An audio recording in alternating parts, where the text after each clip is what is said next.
அகத்தி எங்கேயோ ஒரு தேனை பார்த்துட்டு தெரியுது, வாமாமா போய் தேன் எடுக்கலாம் அப்படின்னு சொன்னா. நாங்க அன்னைக்கு ஒரு நாள் ஓடை பகுதியில் தேன் தொலைட்டு போயிட்டு இருந்தோம். அப்போ அகத்தி இருந்துகிட்டு வாங்கமாமா ஒரு கொம்பு தேன் ஒன்று இருக்கு வந்து எடுக்கலாம் அப்படின்னு சொன்னா. சரி அப்படின்ட்டு நானும் போனேன். என்னால நாணத்தட்டையில ஏறவே முடியல, வலிக்கிட்டு வருது.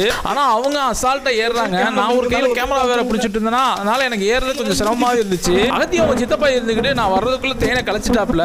வழக்கமா புகையை போட்டு கொஞ்சம் ஊதுவாப்ல. ஆனா இந்த தடவை புகையை போடவே இல்லை. அதனால தேனி எங்களை விரட்டுன்னு விரட்டுச்சு. பாருங்க, கேமராவே என்னமா கடிக்கடின்னு கடிச்சிட்டு இருக்குது. என்னையே 2 கொத்து கொத்திருச்சு. என்னையே 2 கொத்து கொத்துச்சு அப்படின்னா அவங்களெல்லாம் இன்னும் எத்தனை கொத்து கொத்தி இருக்குமோ தெரியல. இது வந்து ஒரு சின்ன ஒரு கொம்பு தேன் தான். அதுவும் ஒரு கொடியில தான் கூடு கட்டி இருந்தது. ரொம்ப பெருசாவெல்லாம் இல்ல, பார்க்கத்தான் பெருசா இருக்குது. ஆனா அதுல தேன் வந்து பாத்தீங்க அப்படின்னா ஒரு 50 கிராம் தேன் கூட வராது. உங்களுக்கு கொம்பு தேன் அடையோட வேணும் அப்படின்னா ஸ்கிரீன்ல தெரிய நம்பருக்கு கான்டாக்ட் பண்ணுங்க. காட்டு ரக தேனி இனங்களா நான் கொம்பு தேன், மலை தேன், அடுக்கு தேன், கொசு தேன் கூட நாங்க தேன் அடையோட கொடுத்துட்டு இருக்கிறோம்.